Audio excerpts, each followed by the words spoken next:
We were staying in Paris to get away from your parents, and I thought, wow. Urusan akting, Chelsea Islan jagonya. Hampir semua film yang ia bintangi meraih sukses. Mental dan attitude gadis kelahiran Washington DC 2 Juni 1995 juga semakin matang.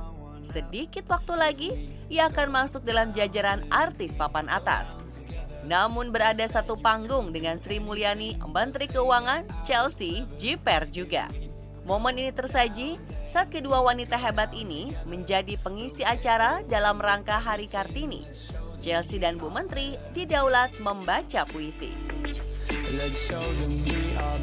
Jujur itu momen yang paling saya tunggu-tunggu karena saya sangat mengidolakan Ibu Sri Mulyani. Jadi saat saya bahkan nggak tahu juga saya akan sepanggung gitu. Jadi pas tadi aku kan datang paling terakhir juga karena memang segmennya paling terakhir penutupan untuk acara Kartini ini.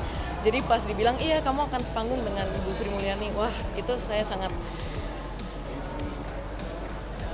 speechless gitu.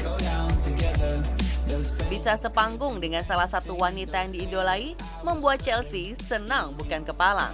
Kebetulan juga keduanya penyuka tulisan dan surat-surat Kartini, pahlawan nasional asal Jepara. It's an honor for me. Jadi itu sangat suatu kehormatan buat saya bisa satu panggung membacakan puisi Kartini. Kartini adalah sosok yang sangat menginspirasi perempuan terutama, dan di panggung itu juga saya berdampingan dengan sosok wanita yang sangat menginspirasi saya. Jadi di acara yang menginspirasi dengan orang yang menginspirasi luar biasa. Jadi saya senang sekali. Performa dan kegiatan Chelsea selama ini tak luput dari pantauan banyak pihak. Tidak semata bermain film, ia juga terlibat di banyak aktivitas sosial. Mungkin alasan-alasan ini yang membuatnya dinobatkan sebagai Woman of the Year 2017 versi Beauty Face Asia. Chelsea menyisihkan nama-nama tenar lain seperti Dian Sastrowardoyo, Putri, dan Miss Indonesia. Iya, saya sangat bangga sekali dan itu suatu kehormatan bagi saya. Saya sangat bersyukur bisa mendapatkan award Woman of the Year 2017 di acara Beauty Festival Asia waktu itu. Jadi itu salah satu momen juga yang membuat saya senang dan motivasi juga. Sebenarnya itu momen di mana saya merasa termotivasi untuk melakukan hal yang lebih baik lagi dan juga untuk membuat perubahan juga. Saat itu dinominasikan bersama beberapa perempuan hebat juga menurut saya. Ada Miss Indonesia, Putri Indonesia, dan inspirasi saya juga Mbak Dian Sastrowardoyo, dan juga ada penyanyi yang luar biasa Raisa juga.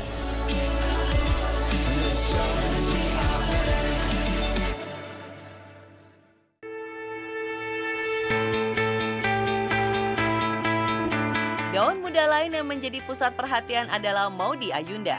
Bakatnya juga komplit, dari akting, menyanyi, hingga menulis. Istimewanya lagi, dalam usia yang baru 22 tahun, perawan kelahiran Jakarta 19 Desember 1994 adalah sarjana lulusan Oxford, Inggris.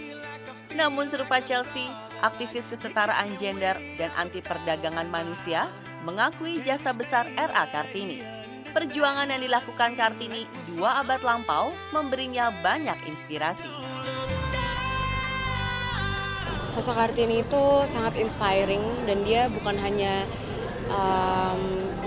tentang pendidikan aja, tapi dia tentang hak asasi manusia sebenarnya gitu, tentang wanita dan banyak isu-isu kompleks yang sebenarnya baru mungkin dinaikin sekarang, yang misalnya lebih feminis gitu. Dia dari dulu sudah mau ngebear itu semua dan fight that all. Jadi menurut aku itu sesuatu yang langka sekali.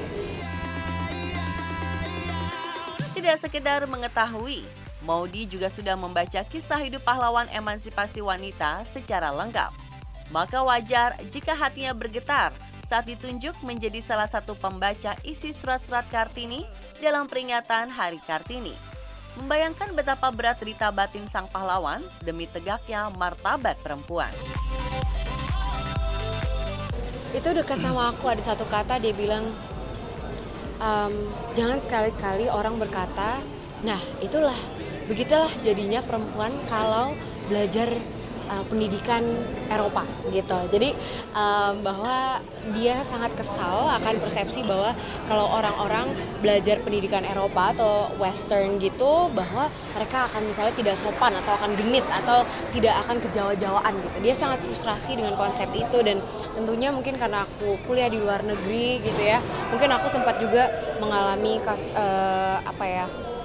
misalnya kejadian di mana ada orang yang kayak jangan sekolah di luar, nanti jadi gimana, jadi liberal, jadi apa gitu ya. Jadi hal-hal seperti itu mungkin aku bisa relate dari surat itu. Dan sama satu lagi ada kata-kata jangan ambil pena saya gitu. Jadi menurut aku itu kata-kata yang sangat kuat sekali dan bisa memperlihatkan cinta dia terhadap menulis.